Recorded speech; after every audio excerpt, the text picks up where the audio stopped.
welcome back to the Chopin Talk.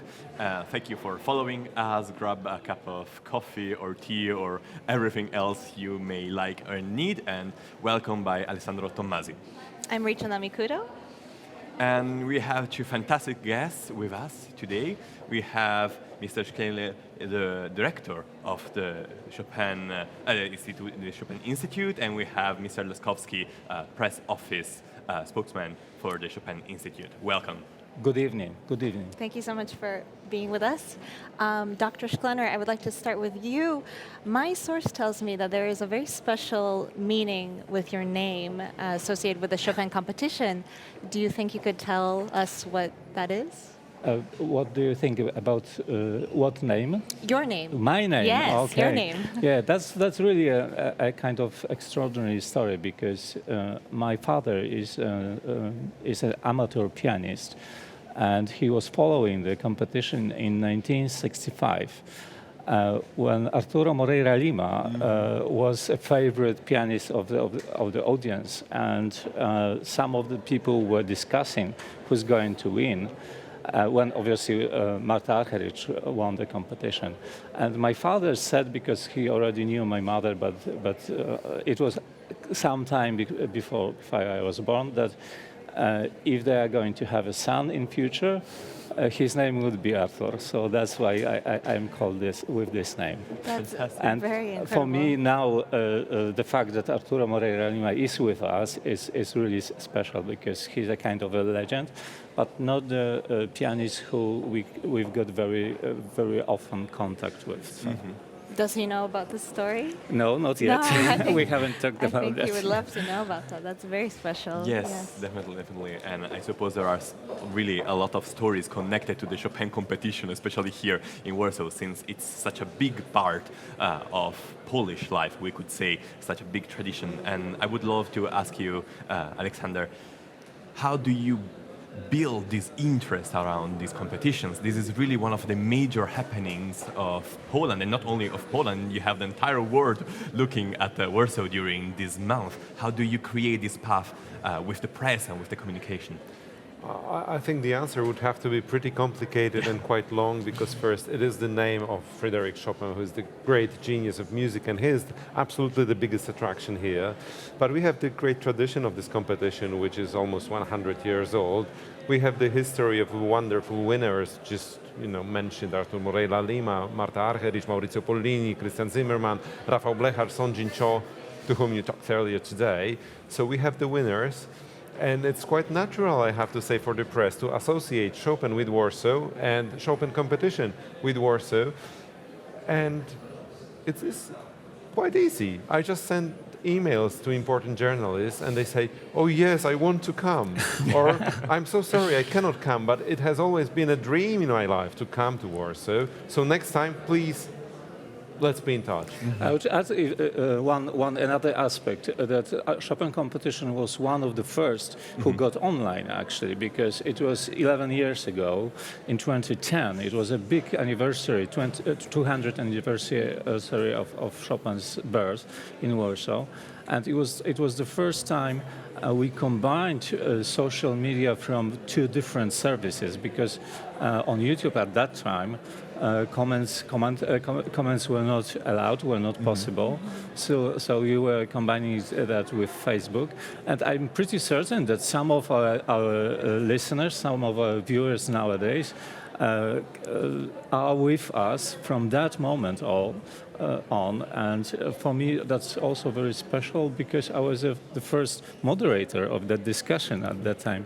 And I remember very well all of these emotions, especially touching, moving moments when we start actually in America, it's 3-4 in the morning. But when we finish the session, in South Korea, in Japan, in Asia, it's the same hour. So we combine, we join all of the people from all of the globe who actually devote their time to be with us and to react and to listen to the music, to Chopin. So that's really fantastic. And live.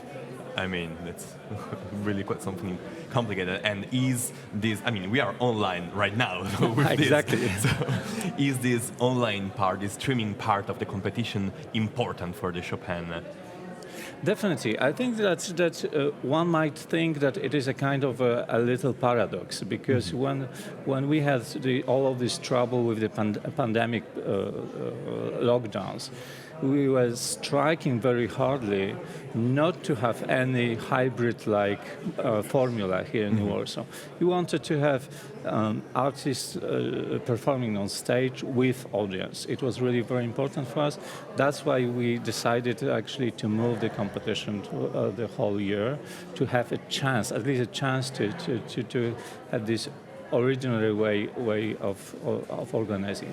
But at the same time, our second goal is to spread this signal, to spread this music as widely as possible. And as Alexander said, because Chopin music is a international language. It is music that is understood, recognized, and important for people from all over the world. We try to actually use it also. We try to share it, but we try also to use it not only to promote Poland, not only to promote our own culture, but also to say, especially to young generations, that high culture, that art, that classical music is really important, but also it's a great fun. That it's really entertaining.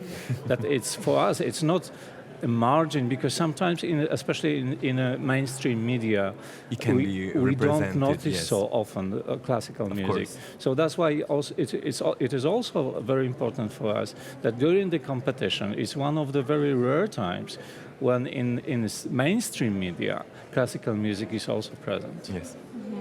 And in building together such a prestigious and coveted event that's only once every 5 years, I mean, there's so many factors. You have your team, you have the administration, you have the press, you have competitors and jury. And I'm wondering if you could tell us a little bit more about what is important for you, the Institute, when you are thinking about what you recommend to the jury, or what is a great Chopin player? You know, the Chopin competition is almost 100 years history, and I think that one of the most important goals for us is to go along the same way, so not to change it too much, because we think that this history is value itself. So we try obviously to adjust a little bit. As with going to online, we try to adjust some of the aspects of the competition to our present times, to our modern times. But we don't want to dramatically to change the formula, because from the very beginning it was, to be honest, it was very innovative. Already in 1920s, the founders of the competition, they were thinking about looking at the sources, at the original way of understanding Chopin music, providing actually new scores that would be pure, that would be very close to the sources, and also promoting way of understanding and performing Chopin without too much of individual approach, but more objective one. And also the way that the very fact that Chopin music was conceived, gathered as the whole, not only the most noticeable, the most popular pieces, but also pieces that at that time were not so popular. It was very innovative. So we don't have to actually change very much to have this competition matching our own approach. Of course. And it's interesting because a lot of winners of the competition have completely different approaches to Chopin's music. If we compare Martha Arpeggios, Maurizio Pollini, all the ones that we mentioned before, they're completely different pianists that play Chopin in a completely different way. But I think that that's the magic of music and all of the performing arts as a whole, because you know it's always that you've got a kind of a score is only a general prescription. It's not the piece itself, right? The score is just a hint, and the very work is redone every time when the second artist approaches it. So in time we've got to reinterpret this music. And as you say, different artists, different winners mean also different generations, different times. It shows us we are changing because obviously we don't know exactly precisely how Chopin was performing his music because we don't have his recordings. Yes. So we've got to reinterpret his music. And this subjective side, Alexander, is also what makes so much different a piano competition than, for example, a sport competition. We mentioned the history of the Chopin competition, and of course the Olympic Games were go-to reference if we were speaking about major competitions. And the Chopin competition is still a little bit like the Olympic Games of piano in the world. But how do you explain the difference, also as a spokesman for the media, of course, the difference between a sport competition and a music competition? It's a question that comes up a lot, actually, from the popular media, and we are very happy with it, especially that we had the postponed Olympic Games in Tokyo, so the comparison is natural. It makes me happy because it shows that the popular press and the popular television channels understand the global character of the Chopin competition and how important it is, and they just perceive the sports element. There is rivalry in the Chopin competition, but there is so much more to a classical music contest than just sports, because it's not about measuring who's faster, it's about digging deep, who's really the best human being playing the piano in a most convincing way. Would you agree with that, Artur? Yeah, definitely. Being convincing, that was actually the word I was thinking when we were talking about that. That's the point, yeah. Because, the performing art is a kind of a conversation. That's also why we wanted to have this public here. It's not only to be more popular or to just stick to the plan. It's digged in the very core nature of music. It's a kind of a dialogue between the artist and the audience. And I think that the artist who is the most efficient in persuading the audience that his way of understanding Chopin is the best or is the most interesting. Because, all of them are great pianists. We've heard that today. There are no middle-level artists here. All of them are fantastic pianists. The only difference is this kind of feeling Chopin music, some details, and also some consistency of building forms, for instance, because Chopin is one of probably the most difficult composers, piano composers, not only because of the technical problems, but mainly because of the way he builds the architecture of music. So performing Chopin and most of the other pieces, but Chopin especially, it's not only just playing notes, it's reconstructing these structures. It's that intangible quality what makes a great artist. And you mentioned sticking to the plan.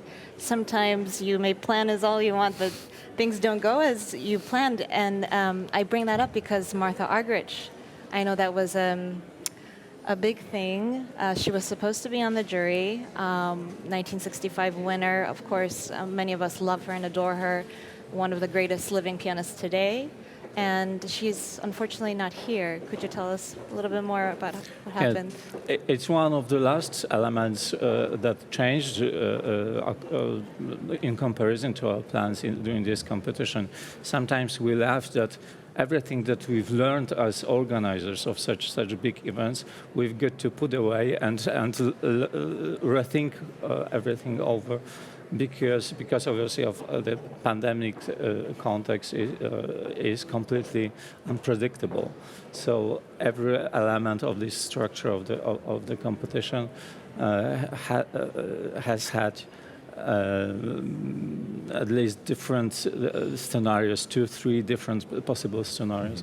And absence of Martha Arpeggios is one of the side effects, because a year ago she could have come.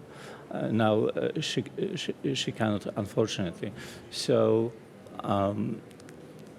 both for the initial opening concert and for the work of the jury, we had to react immediately.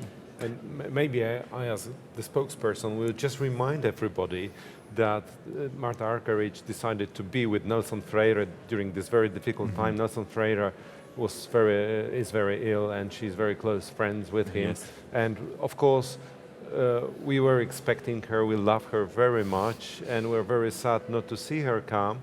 But everyone, the general reaction at the Institute was, of course, she did what was right for her, and we support her fully in that decision. Of course. And we wish, of course, the best for Nelson Prairie, who is also a fantastic Yes. pianist, really amazing. Yeah, Yes. definitely.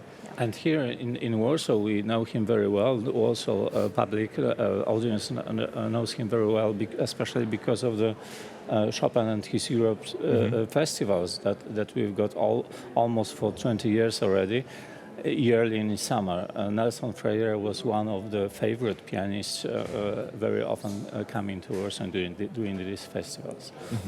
But unfortunately, he couldn't have come this year. Unfortunately, this happens in these strange years. Yes. And I wanted to ask you, Alexander, what about the audience? Because we just spoke about how much the audience cares about not only the jury members, but of course also the musicians. How does it work with promoting the competitions with the audience in Warsaw? We don't have to. We really, I mean, I will tell you a story. Come on, I go on. was going to a television studio this morning and went to a coffee place that is open at 7 a.m. because that is when I was going there. Okay. And the barista saw me and said, "Oh, you're the Chopin competition guy. The coffee's on the bar." Oh my God, that's fantastic. Yeah, really, it's quite a well-known story that during the Chopin competitions, taxi drivers are talking to their customers about who's going to win during the Chopin competition. It's a kind of a feast, a music feast in Warsaw for decades already.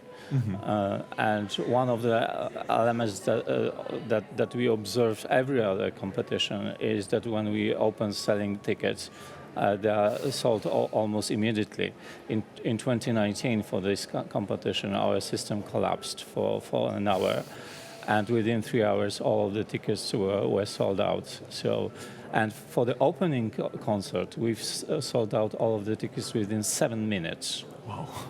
That's Impressive. That's really impressive. That's really the... Also because you have the full hall here. Well, you know, I had to put a notice on my Facebook wall. Dear friends, I really don't have any tickets. Don't call me on that subject. I apologize. And I added a funny drawing saying, you know, like an airline saying, now we don't sell individual seats anymore. Yes. We just, you know, because that is the reality here. Sorry. And I don't know if you notice that comparing to other audiences, but I think that this audience is especially enthusiastic.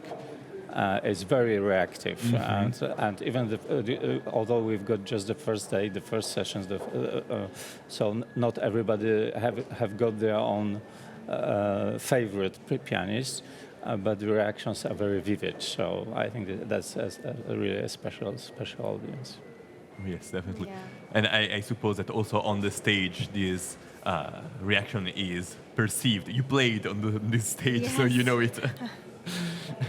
Yes, of course. Yeah, we feel so much as artists, as pianists, musicians. We're so sensitive to everything, every sound, every feeling, every emotion, and certainly, I think for all 80-some pianists here, this is what they were missing. You know, this is what we've been dying for. You know, we're not wanting to be at home all the time. We want this communication. We want this connection. And this is why the competition, like you said, is so special. Yeah. I think that also from the acoustic point of view, this hall is quite interesting because it's very clear, especially for high frequencies. So it shows very clearly the emotions of the artist, and also if somebody is too hard for the piano, everybody is hearing that immediately. So these reactions and also these links between the very music and the listeners is very tight here. Yeah, definitely. And we spoke, well, also you, Rachel, right now, about how important it is to be in front of an audience and to perform for an audience. And we spoke right before about also the plan B, C, up to the Z, and then beginning again with the A that the pandemic has caused. What has been the main struggle in organizing this competition 1 year after it was originally planned? Absolutely, the most important struggle for us was to letting the participants come to Poland, especially for the preliminary auditions, because we had known that if they had allowance for this preliminary round, then with the very competition it would be easier. So we had to change to executive legal acts. So really, we did, because, and our Ministry of Culture was supporting us, because in July, when the preliminary round was organized, most of the participants who were from outside the European community first couldn't have come, and secondly, if they even were allowed to, they would have to go to quarantine for 10 days. And for most of them, it would be not possible. And yes. for us as organizers, it would be disastrous. So we got really involved in changing these regulations. So for the October auditions, it was much easier because all of them were already here. And I'm good to say that for July, only 2 people didn't come because of pandemic. Okay. One person was from Australia and another I don't remember. But only 2 from 167. It was a really great success. And when some of our colleagues, organizers from other countries, ask us how we did that, we say it was quite simple. We convinced our government that high culture, that music should be treated as sport. That some of the regulations that are for the sport international championships could be just copied for the music international festivals or competitions, and that happened in Poland. Of course. And did this situation also affect the communication and having journalists arrive from all over the world to the competition? And how big is the staff you need to manage all those journalists and all these problems? Well, I would say we are a relatively small but very multitasking group that does it all. And on the one hand, of course, we would have many more journalists coming if there were no pandemic limitations, but that would mean lots of trouble for me because we are running short of press tickets anyway. Okay. And we do have wonderful international important journalists coming throughout the competitions, mostly for the finals, because all the editors, they just want, the last days and the winner. But they follow us on YouTube, and I get text messages every day. Oh, a good start, or good opening, and so this is a nice combination of being available online worldwide and then just coming to the place with expectations which build up as you watch it online. And that is the same thing I notice with the audience, because people come here and say, oh, it's our YouTube call live, it's so fantastic. And the new thing for me at this competition is a kind of selfie etiquette, because now I notice we have a few selfie walls around the Philharmonic, and the new thing is there is new kind of selfie etiquette. People do queue to get individual selfie on the Chopin competition wall. So that is kind of crossing the digital and the actual realities. Did here. you also took a selfie in front of the selfie wall? Not yet. The queue was too long, and we are busy. We'll get to do it, yeah. And what about the management team also that was? It's quite comparable. The core team is rather very small. It's a small team of people with absolutely great experience. But when we count all of the people that are involved, then we've got dozens and dozens of people. Well, I think that it's a very challenging time for all of us, and we are so happy that we've already started because of all of these reasons.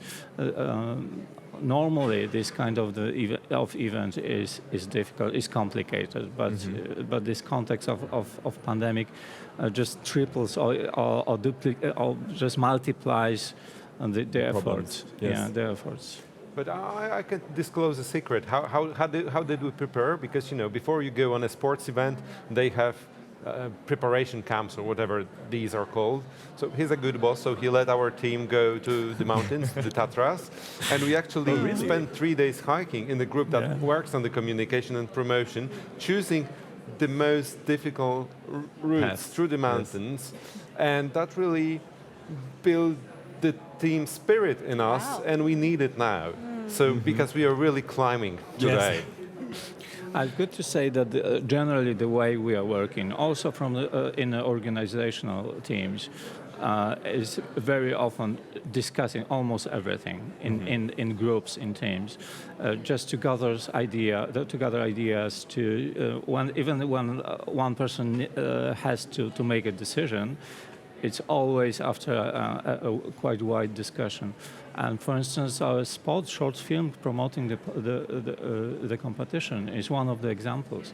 There were hours of discussions about the idea, about the music, about the dramaturgy of this spot, about the message, and the overall, the final result is a result of all of these teamworks. Yes, definitely. Another secret I will disclose, if you allow me. Yes, when we were sure. choosing music for this promotional spot for the competition, it's a long discussion about the music. And then to end it, Arthur got to the piano and started to play the piece and say, "No, it won't work. This one will work." So we got a private recital from Fantastic. from Arthur. Very amateur, because it starts from the 6-year-old boy. It was a kind of the level I could Fantastic show trailer, on the piano. It was beautiful. It was a very beautiful film. Yeah. So, thank you. Thank you so much for chatting with us, and I think Yes, for this little backstage of what it means to organize the Chopin competition. the biggest piano competition in the world. Yes, definitely. And we will wait for 5 more performers tonight. Yes, we have more performance now to come, and then we will be back here at the Chopin Talk tomorrow during the morning session. For day 2. Thank you. Thank you so much. Thank you for very having much. us. Thank you. Sponsorem programu jest PKN Orlen, mecenas 18 Międzynarodowego